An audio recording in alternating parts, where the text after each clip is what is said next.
ప్రతి ఒక్కరం ప్రపంచవ్యాప్తంగా సమానత్వం కోసం కానీ స్వేచ్ఛ కోసం కానీ కనీస మానవ విలువలు ఈ ప్రపంచంలో వర్ధిల్లాలి అంటే ప్రతి ఒక్కరం కూడా ఇంటలెక్చువల్గా ఎంతో కొంత డెవలప్ కావాలి అంటే కంపల్సరీ విద్య అనేది ఉండాలనేటటువంటి ఆలోచనకి ప్రపంచవ్యాప్తంగా అందరం కూడా వచ్చాం.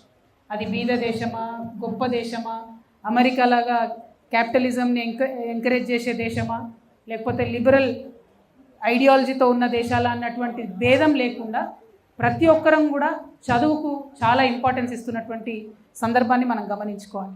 మరి చదువు ఫార్మాట్ ఏంది, ఫార్మల్ ఎడ్యుకేషన్ సిస్టమ్ ఏంటిది, ఆ ఫార్మల్ ఎడ్యుకేషన్ అనేటటువంటిది అది ఆ పిల్లల్ని కన్నా తల్లిదండ్రుల బాధ్యత మాత్రమేనా, లేకపోతే మొత్తం యావత్ సమాజాన్ని నడిపించేటటువంటి ప్రభుత్వాల బాధ్యతన అనేటటువంటిది పెద్ద ప్రశ్నగా ఇవాళ ప్రపంచమంతా మిగిలిపోయింది.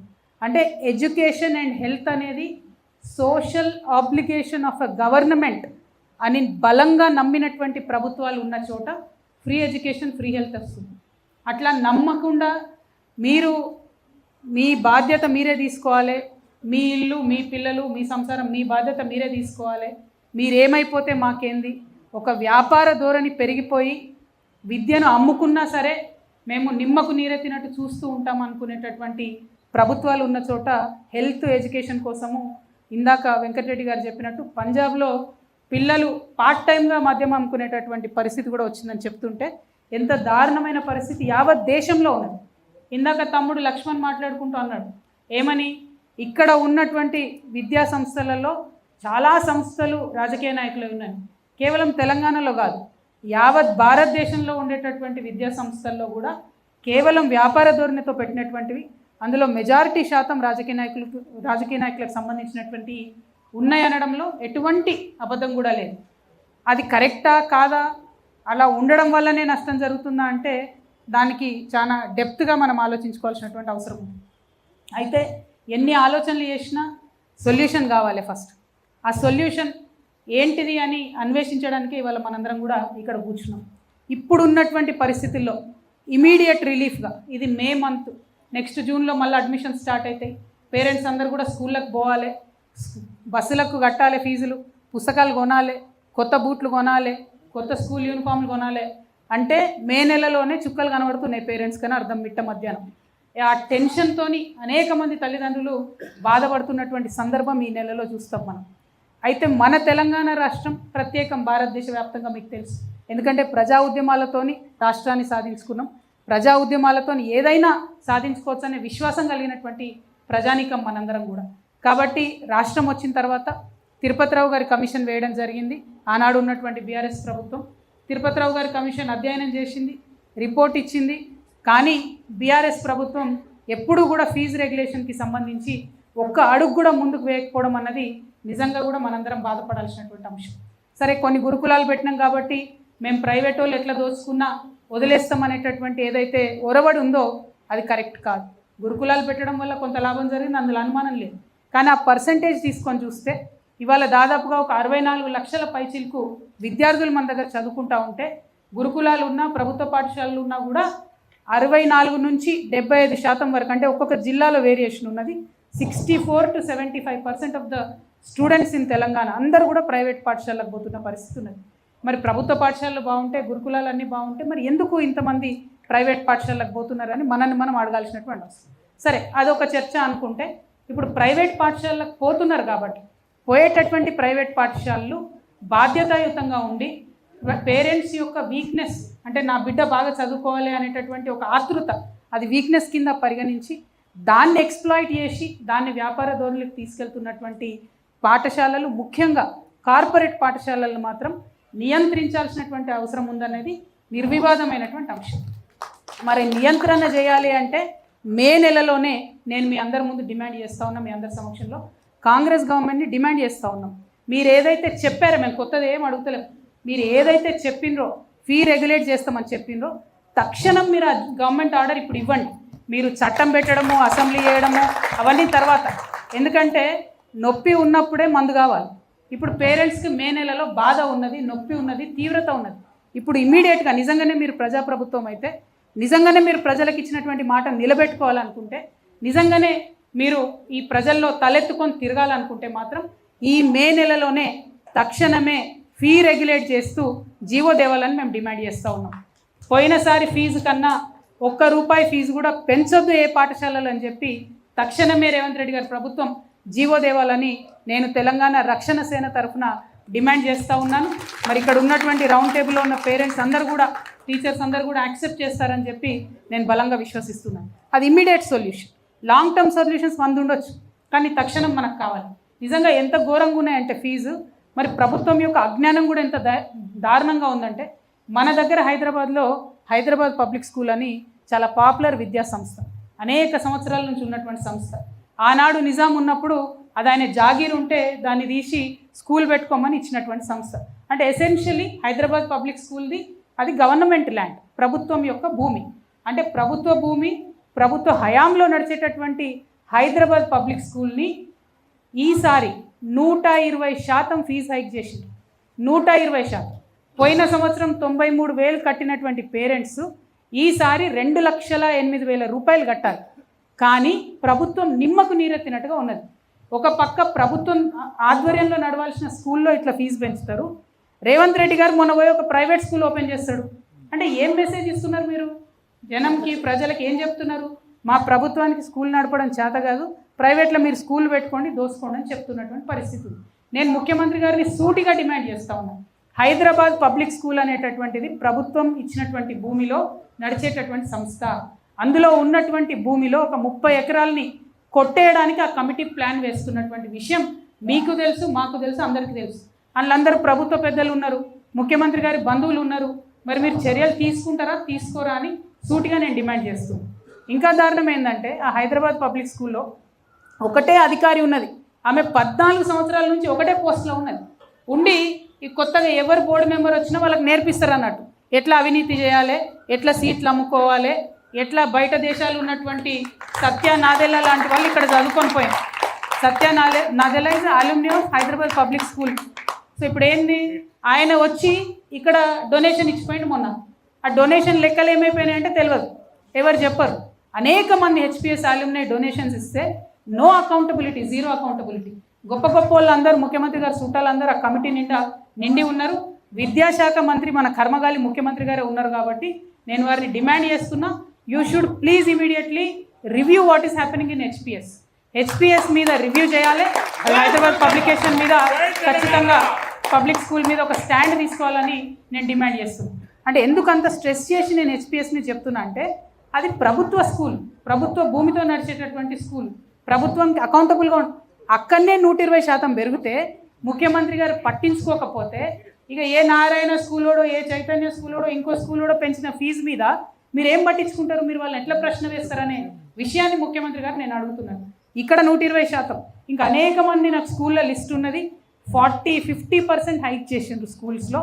నా రిక్వెస్ట్, బడ్జెట్ స్కూల్స్, ఇందాక వరలక్ష్మి గారు మాట్లాడింది, బడ్జెట్ స్కూల్స్ అనేటటువంటి నిజంగా కూడా మన తెలంగాణ బిడ్డలు అనేక మంది నిరుద్యోగులుగా ఉండి వాళ్ళు ఇంకో 10 మందికి ఉద్యోగాలు ఇవ్వాలని పెట్టుకున్నటువంటి పాఠశాల.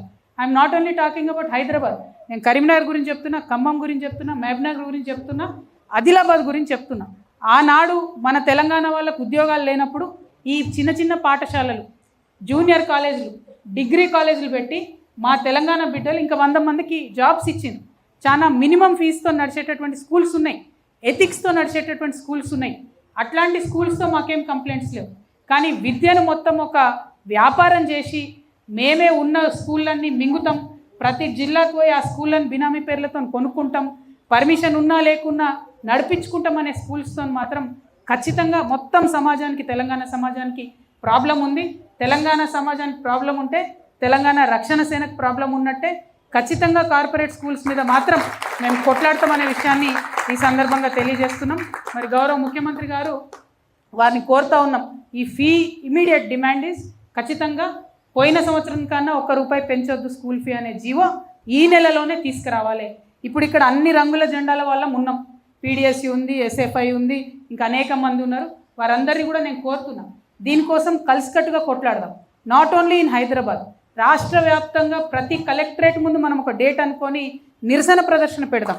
తల్లిదండ్రుల తరఫున మనం ఖచ్చితంగా మాట్లాడాలి. ఎందుకంటే ఇక్కడ కూర్చున్నటువంటి మేధావులు కానీ, తల్లిదండ్రులు కానీ వాళ్ళ బాధ చెప్పగలుగుతారు, కానీ దాన్ని ప్రజా సమూహంలో ఒక రాజకీయ శక్తిగా ప్రదర్శించాల్సింది పొలిటికల్ పార్టీస్గా మనమే. కాబట్టి నేను పొలిటికల్ పార్టీస్ అన్నిటికీ కూడా అప్పీల్ చేస్తూ ఉన్నాను, ఏదైనా ఒక డేట్ మేలో అనుకొని అన్ని కలెక్టరేట్ల ముట్టడికి కార్యక్రమం ఇద్దాం. ఎట్లా గవర్నమెంట్ దిగి వచ్చి జీవో ఇయ్యేదో కూడా మనం చూద్దాం. ఇంకొక కుట్ర కూడా దయచేసి తెలంగాణ సమాజం కూడా ఆలోచించాలని నేను కోరుతా ఉన్నా. మరి అంతకుముందు ఫీ రియంబర్స్మెంటు ప్రోగ్రామ్ ఉండే, ఇవాళటి వరకు 11,000 కోట్ల బకాయిలు ఫీ రియంబర్స్మెంట్ మీద ఉన్నాయి. ఆ ఫీ రియంబర్స్మెంట్ ఇయ్యక డిగ్రీ కాలేజీలు మూతపడే పరిస్థితి, ఇంటర్మీడియట్ కాలేజీలు మూతపడే పరిస్థితి. చదువుతున్నటువంటి పిల్లలు, ఇందాక మానస చెప్పింది, నిజంగా ఫీ రియంబర్స్మెంట్ బంద్ అయితే ఫస్ట్ దెబ్బ పడేది ఆడపిల్లలకే. ఇంట్లో ఒక పిల్లగాడు చదువుతుంటే ఆడపిల్లని ప్రైవేట్ స్కూల్లో మానిపిస్తారు, మగపిల్లగాని మాత్రం అప్పో సప్పో వేసి ప్రైవేట్ స్కూల్కి పంపిస్తారు. ఇది మా బాధ, మా దుఃఖం. మా ఆడబిడ్డలు చదువుకోవాలనుకుంటున్నాం మేము. కాబట్టి ప్రభుత్వాన్ని రిక్వెస్ట్ చేస్తున్నాం, మీరు ఉన్న 11,000 కోట్లు ఇమీడియట్గా ఫీ రియంబర్స్మెంట్ రిలీజ్ చేయండి. అది చేయమని అడుగుతుంటే కొత్త జీవో తీసుకొని వచ్చింది రేవంత్ రెడ్డి గారి ప్రభుత్వం. జీవో ఎంఎస్ నంబర్ 7 అనే జీవో తీసుకొచ్చింది. ఆయన ఏముంటుంది ఆ జీవోలో, వాళ్ళు ఏం చెప్తున్నారంటే, మేము పిల్లల యొక్క అకౌంట్లోకి లేదా పిల్లల పేరెంట్స్ యొక్క అకౌంట్లోకి డైరెక్ట్గా డబ్బులు వేస్తాం, మేము ఈ స్కూళ్ళకు పాఠశాలలకు ఇయ్యమని చెప్తున్నారు. ఇది ఒక పెద్ద కుట్ర. ఆ స్కూళ్ళకు పాఠశాలలకు ఇయ్యమంటేనే ఇస్తలేడిన 11,000 కోట్లు బకాయిలు పెట్టిండు 2.5 సంవత్సరాల నుంచి. మరి ఇప్పుడు పేరెంట్స్కి ఇస్తామంటే పేరెంట్స్ సంఘటితంగా ఉండరు కదా, ఎక్కడెక్కడో ఉంటారు. స్కూల్స్ అంటే ఒక అసోసియేషన్ అవుతాయి, కంట్రోల్ ఉంటాయి, కొట్లాడతాయి ప్రభుత్వం మీద. పేరెంట్స్ ఎడికెళ్ళి కొట్లాడాలి? పేరెంట్స్ కొట్లాడాలంటే ఇప్పుడు రైతు బంధు ఇస్తలేడబ్బా రేవంత్ రెడ్డి గారు. రైతులు వచ్చి రోడ్ల మీద ఎక్కి కొట్లాడుతున్న సందర్భం కనబడుతుందా మనం? సో సేమ్ అదే మోసాన్ని కొనసాగించడానికి పేరెంట్స్ అకౌంట్స్లో డబ్బులు వేస్తామని చెప్పి ఒక జీవోఎంఎస్ నెంబర్ 7 అని తీసుకొచ్చారు. This is nothing but fee రియంబర్స్మెంట్ని బొందబెట్టడానికి తెచ్చినటువంటి జీవో. ఈ జీవో తక్షణమే క్యాన్సిల్ చేయాలని చెప్పి ముఖ్యమంత్రి గారు నేను డిమాండ్ చేస్తున్నాను. ఎందుకంటే జస్ట్ జీవో వచ్చి వారం రోజులు కూడా కాలే, ఏప్రిల్ 29 నాడు వచ్చింది. కాబట్టి ఇంకా మనం పొలిటికల్ పార్టీస్ అందరం కూడా స్టాండ్ తీసుకోలేదు. నేను రిక్వెస్ట్ చేస్తూ ఉన్న అన్ని ప్రధాన శ్రవంతి రాజకీయ నాయకులందరూ కూడా జీవోఎంఎస్ నెంబర్ 7 మీద ఒక స్టాండ్ తీసుకోవాలి. అది రద్దు అయ్యేంత వరకు కూడా మనం ఉద్యమాలు చేయాలి. మరి ఈ సందర్భంగా నేను మళ్ళీ కోరేది ఒకటే, వెంకటరెడ్డి గారు అన్నారు నాతోని, ఆపోజిషన్లో ఉన్నప్పుడు బాగానే వస్తారమ్మా, అధికారంలోకి వచ్చినాక వస్తారా రారా అని చెప్పి. వాస్తవం సార్, ఆనాడు మనకున్న చేదు అనుభవాలు, ఒక సందర్భంలో ఉన్న చేదు అనుభవాలు మనుషుల్ని కొత్త నిర్ణయం తీసుకోవాలంటే కొంత భయానికి గురి చేస్తాయి. కాకపోతే మీరు అంతకుముందు అన్నీ కూడా అయ్యేలా ప్రభుత్వాలు చూసిరు సార్. నేను ఆడపిల్లని సార్, అబద్ధం ఆడను. నేను ఖచ్చితంగా చెప్పిన మాట మీద నిలబడే ఉంటా. రేపు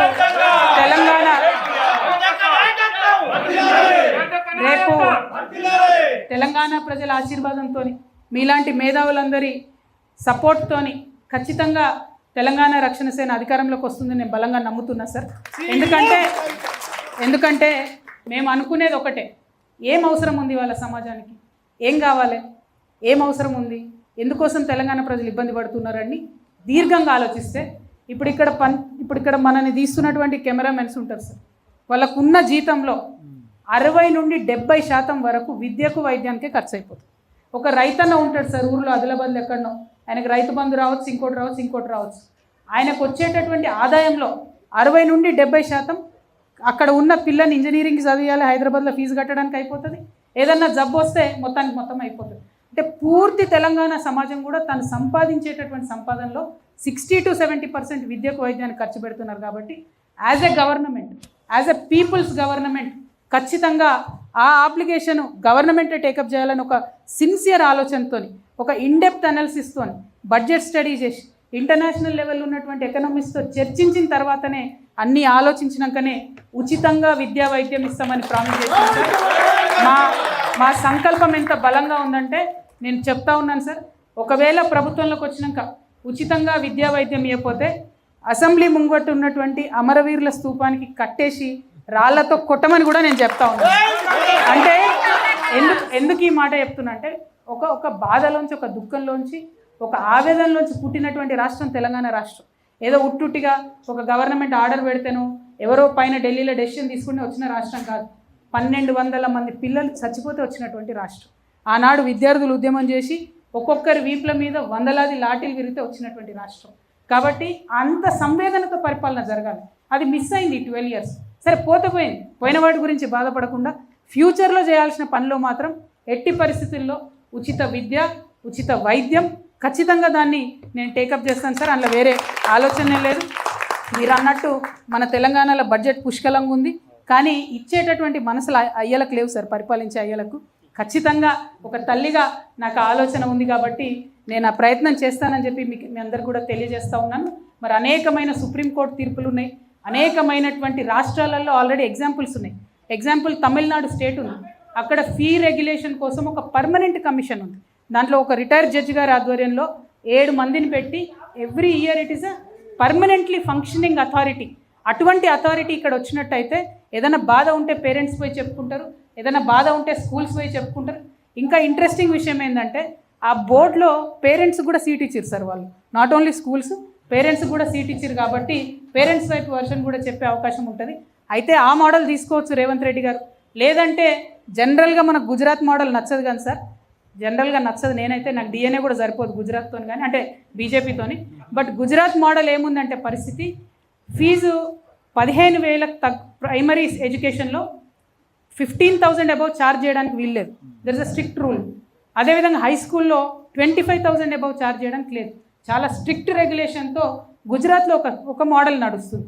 దాన్నన్నా స్టడీ చేయాలి తెలంగాణ ప్రభుత్వం.